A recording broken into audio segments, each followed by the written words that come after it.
Dear students, आज हम लोग डिस्कस करेंगे CBSE compartment exam 2020 class 10 maths paper solution set 1। ये है आपके सामने मैथ्स स्टैंडर्ड का क्वेश्चन पेपर सेट 1। यह एग्ज़ाम 25 सितंबर 2020 को कंडक्ट हुआ था। तो आइए शुरू करते हैं from question number 1। First question है the pair of equations x equal to 5 and y equal to 5 has no solution, unique solution, many solution या ओनली सोल्यूशन। तो इसको सॉल्व करने के लिए हम लोग ग्राफिकल मेथड का यूज करेंगे। और सबसे पहले ये जो दोनों इक्वेशन है x equal to 5 y equal to 5, इसका ग्राफ ड्रॉ करेंगे।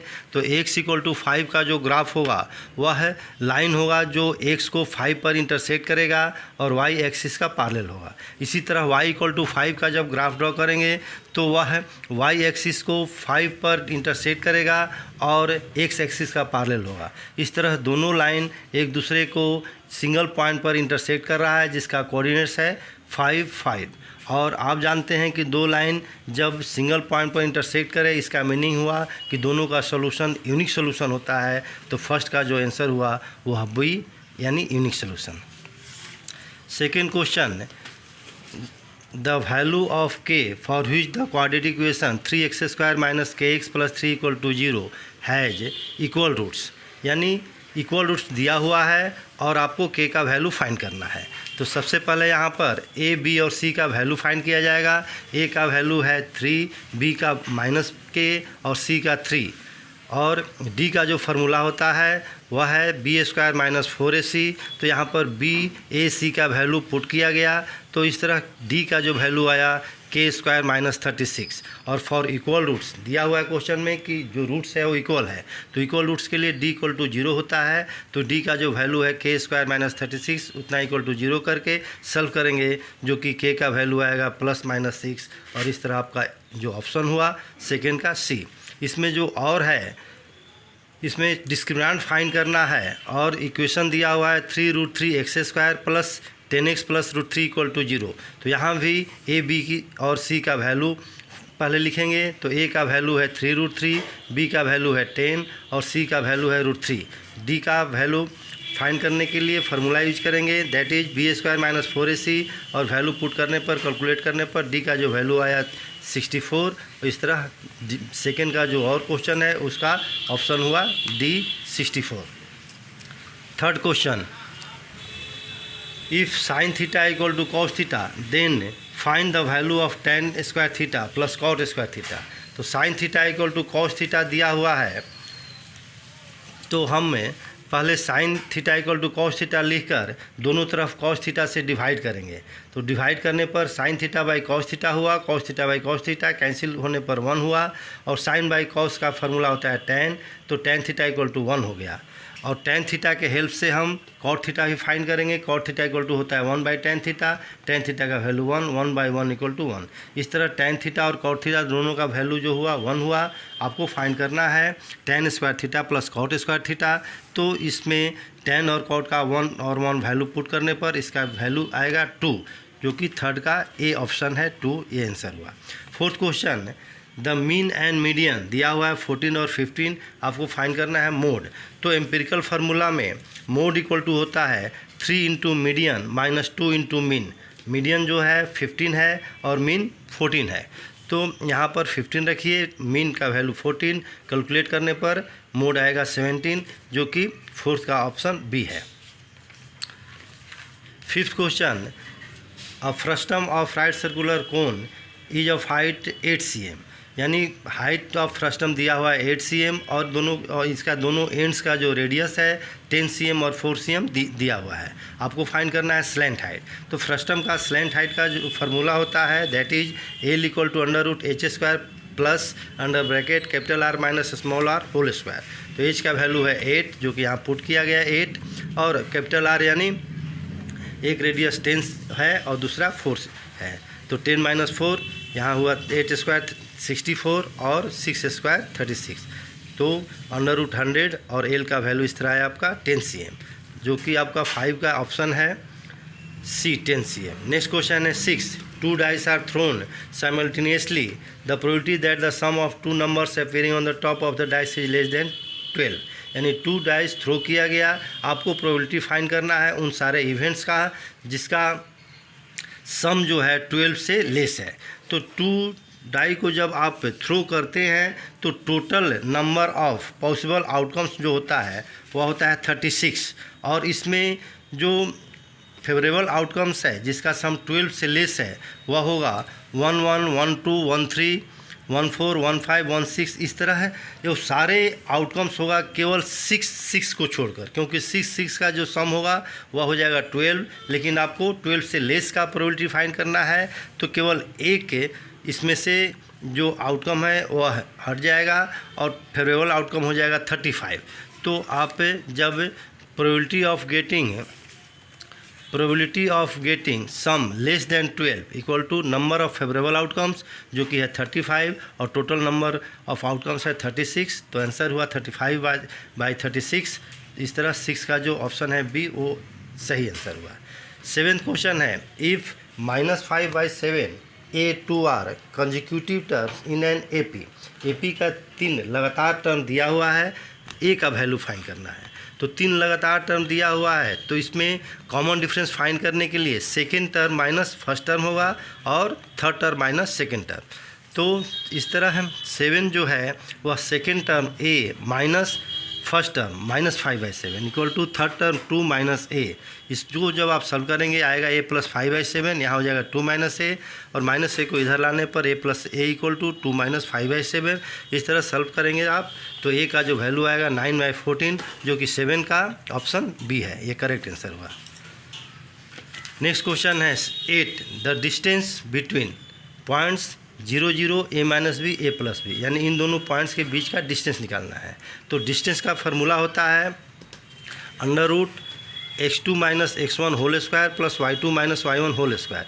x2 है a - b, यहाँ पर है a - b, तो यहाँ x2 की जगह a - b माइनस x1 है 0, यहाँ 0 हो गया। फिर इसी तरह y2 है a + b माइनस 0, और जब 0 माइनस करेंगे तो a - b ही रह जाएगा। यहाँ पर भी a + b में से 0 माइनस करेंगे a + b ही रहेगा, और इसको सॉल्व करने पर -2ab कैंसिल, रिजल्ट जो आया √2a² + 2b²।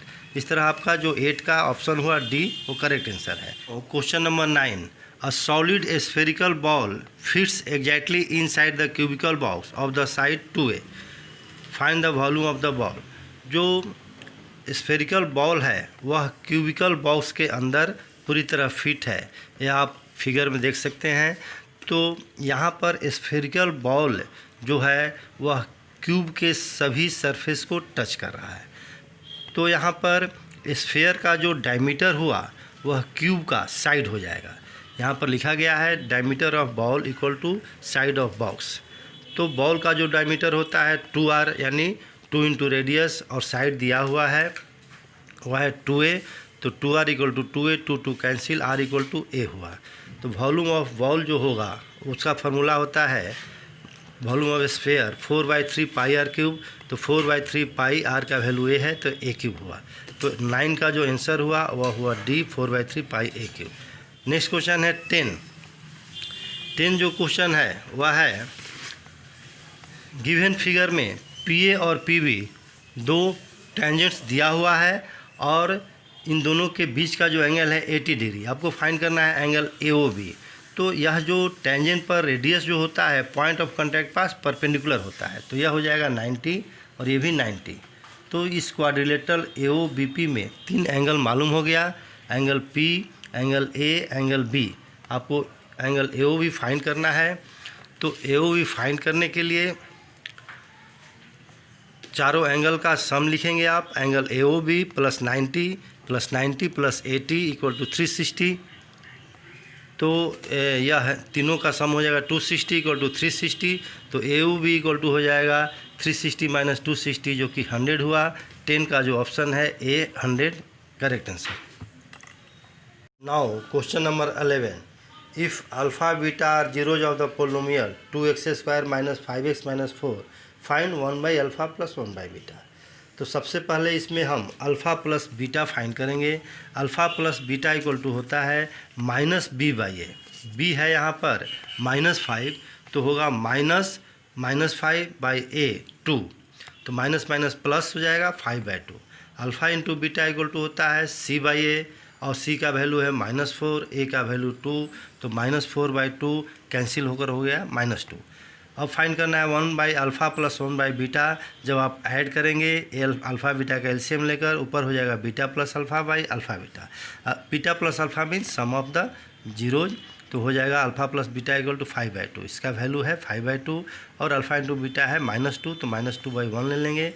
उसके बाद इसका वैल्यू हो जाएगा 5/2 इंटू -2/1, 1/-2 हो जाएगा, यानी 5/-4। तो इस तरह 11 का आंसर हुआ 5/-4। नाउ क्वेश्चन नंबर 12 में है a line intersecting a circle eight 2 points is called. किसी भी सर्कल को जब लाइन इंटरसेक्ट करता है 2 पॉइंट पर, तो उसे हम कहते हैं सेकेंड। यहाँ हो जाएगा सेकेंड। नेक्स्ट क्वेश्चन है the tangents drawn at the ends of a diameter of a circle are. ये 12 का और क्वेश्चन है। तो टेंजेंट्स जो है डायमीटर के एंड्स, यानी यहाँ पर यदि सर्कल लेते हैं, ये डायमीटर हो गया, तो डायमीटर के दोनों एंड पर जब आप टेंजेंट ड्रॉ करते हैं तो यह दोनों टेंजेंट पैरेलल होता है। तो यहाँ हो जाएगा पैरेलल, क्योंकि यहाँ पर 90 और 90 है, अल्टरनेट इंटरनेट एंगल्स इक्वल हुआ तो लाइंस पैरेलल होता है। तो यहाँ पर पैरेलल भरेंगे। तो इस तरह 12 में आपका जो आंसर हो गया सेकेंड और में हो गया parallel. Question number 13 the probability of an impossible event is. Impossible event उस इवेंट को कहते हैं जिसमें एक भी एलिमेंट नहीं होता है, इसलिए इम्पॉसिबल इवेंट का जो प्रोबेबिलिटी होगा वो 0 हो जाएगा। Question number 14 5 tan square minus 5 sec square theta का वैल्यू फाइंड करना है। पहले हम इसमें 5 कॉमन ले लेंगे। तो 5 कॉमन लेने पर बचेगा under bracket tan square theta minus sec square theta, फिर माइनस कॉमन लेंगे तो होगा sec square theta minus tan square theta, और sec square theta minus tan square theta value होता है 1, तो -5 इंटू 1 यानी -5। 14 का आंसर हुआ -5। नेक्स्ट क्वेश्चन है 15 the value of m find करना है which makes the point 0 0 2 m -4 3 6 collinear. तो जब 3 पॉइंट्स कोलिनियर होता है तो इससे बनने वाला जो ट्रायंगल हुआ उसका एरिया 0 होता है। तो पहले हम तीनों पॉइंट से बनने वाले ट्रायंगल का एरिया निकालेंगे और उसका उतना इक्वल टू 0 कर देंगे। यहाँ पर area of triangle form with given points, given point से जो एरिया ऑफ ट्रायंगल होगा वह हो जाएगा 0। Area of triangle form with given points equal to 0। तो एरिया ऑफ ट्रायंगल का फार्मूला पुट करेंगे, half into x1 y2 minus y3 plus x2 y3 minus y1 plus x3 y1 minus y2 equal to 0। x1 का value जो है यहाँ पर 0 है, यहाँ 0 पुट कर दिया गया। इसी तरह यहाँ y2 जो है वह है -4 है और y3 6। इस तरह वैल्यू पुट करने पर जब सॉल्व करेंगे तो 1/2 इधर आएगा, तो 0/1/2 0 हो जाएगा, और यहाँ सॉल्व करने पर m का जो वैल्यू होगा -1। इस तरह 15 का जो आंसर हुआ वह हुआ -1। 16 जो क्वेश्चन है after how many decimal places will the decimal expansions of the rational number 359/2 to the power 6 into 5 to the power 3, यानी यह जो रेशनल नंबर है कितने डिसिमल प्लेसेज के बाद यह टर्मिनेट होगा। तो इस तरह क्वेश्चन बनाने के लिए हम डिनोमिनेटर को 1 पर 0 वाले नंबर में चेंज करते हैं। तो आपका जो गिवन रेशनल नंबर है वह है 359/2 to the power 6 into 5 to the power 3। यहाँ पर 5 टू द पावर 3 से न्यूमरेटर डिनोमिनेटर में मल्टीप्लाई किया गया, और मल्टीप्लाई करने के बाद जो वैल्यू आएगा वह होगा 359 इंटू 5 का पावर 3 125, और नीचे हो जाएगा 2 के power 6 into 5 to the power 6। अब दोनों को मल्टीप्लाई करने पर जो रिजल्ट आया 44,875, नीचे हो जाएगा 2 into 5 whole to the power 6। 2 into 5 का वैल्यू हुआ 10, और ऊपर हुआ ये 44,875/10 टू द पावर 6, इसका वैल्यू होगा 1 पर 60। तो इस तरह जो गिवन रेशनल नंबर है वह 6 डिसिमल प्लेसेस के बाद टर्मिनेट होगा। Question number 17 it is given that triangle ABC similar to triangle PQR with BC/QR equal to 1/3, then find the value of area of triangle PRQ by area of triangle SAB। Similar triangle के area का जो ratio होता है वो corresponding side के square के ratio के बराबर होता है। तो जब रेशियो निकालेंगे हम तो area of triangle ABC by area of triangle PQR equal to corresponding side हुआ BC और QR, तो BC square by QR square, इसको हम लिख सकते हैं BC/QR का होल स्क्वायर, और BC/QR का जो वैल्यू है 1/3 है, यहाँ 1/3 पुट किया गया तो इसका वैल्यू आ गया 1/9। इस तरह आपको जो फाइंड करना है वह PRQ और ACB का एरिया फाइंड करना है। तो यहाँ पर PRQ यानी PQR नीचे है और ACB यानी ABC ऊपर है, तो इसको हम रिवर्स कर देंगे। तो न्यूमरेटर जगह, न्यूमरेटर जगह, इन दोनों का वैल्यू हुआ 9/1। नेक्स्ट क्वेश्चन है question number 18। In the given figure a tower stands vertically on the ground. यहाँ पर इस फिगर में BC जो है टावर है और पॉइंट A पास टावर के टॉप का जो एंगल ऑफ एलिवेशन है वो 30 डिग्री है और AB का वैल्यू 80 दिया हुआ है, BC फाइंड करना है। तो इस एंगल A यानी 30 डिग्री के लिए BC हुआ परपेंडिकुलर और AB हुआ बेस। तो tan 30 degree equal to BC by AB लेंगे। tan 30 degree equal to BC by AB, tan 30 degree value 1/√3 equal to BC by 80 और क्रॉस मल्टीप्लाई करके BC into 3 equal to 80। BC का जो value होगा वह है 80/√3 हुआ। रेशनाइज करने पर 80√3/3 और 3 का वैल्यू पुट करने पर इसका वैल्यू आया 46.186। Now question number 19। A circle है, क्वेश्चन जो है 19, a circle has it centre at 4, circle का सेंटर का कोऑर्डिनेट्स दिया हुआ है। If one end of diameter 40, diameter के वन एंड का कोऑर्डिनेट दिया है 40 और उसके अदर एंड का कोऑर्डिनेट्स फाइंड करना है। तो यहाँ पर जो सर्कल ड्रॉ किया गया, सेंटर का जो कोऑर्डिनेट्स है 4, वन एंड का 40 है, सेकेंड एंड का कोऑर्डिनेट्स XY फाइंड कर लिया गया। तो चूँकि यह सेंटर जो है वह डायमीटर का मिड पॉइंट होता है, तो मिड पॉइंट का जो फार्मूला होता है x1 + x2/2, इसका इस सेंटर का कोऑर्डिनेट फाइंड कर सकते हैं 4 + x/2 और 0 + y/2। और सॉल्व करने पर यहाँ पर फर्स्ट कोऑर्डिनेट का इक्वल हो जाएगा। जब भी कोई कोऑर्डिनेट्स दूसरे कोऑर्डिनेट्स का इक्वल हो तो इसका फर्स्ट एलिमेंट जो होता है या फर्स्ट कोऑर्डिनेट कह सकते हैं, ये दोनों आपस में इक्वल होता है और ये दोनों भी आपस में इक्वल। तो 4 + x/2 = 4 और 0 + y/2 = 4। सॉल्व करने पर x का जो वैल्यू आएगा वह 4 होगा और y का वैल्यू जो होगा वह 8 होगा। तो इस तरह जो अदर एंड का जो कोऑर्डिनेट्स है उसका हो गया आंसर 4, 8। Question number 20।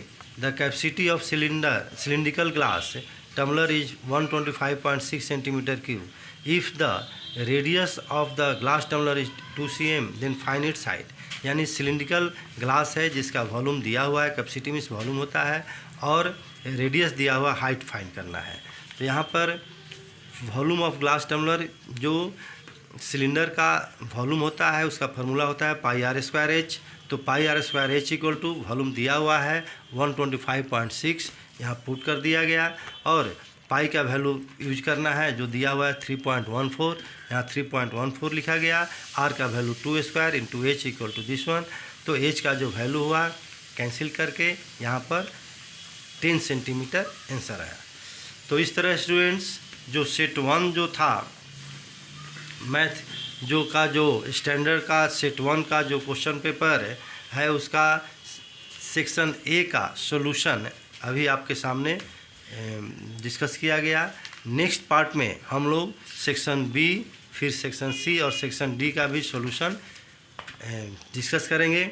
यदि आपको सेक्शन B, C, D का भी सॉल्यूशन चाहिए तो आप कमेंट बॉक्स में जाकर कमेंट करिएगा कि इसका सॉल्यूशन आपको चाहिए। और उस सॉल्यूशन को पाने के लिए इस चैनल को आप अभी तक यदि सब्सक्राइब नहीं किए होंगे तो उसको सब्सक्राइब कर लीजिएगा, जिससे कि हम लोग जैसे ही सॉल्यूशन अपलोड करें वो आपको आसानी से मिल जाए। तो मिलते हैं नेक्स्ट वीडियो में। Thank you.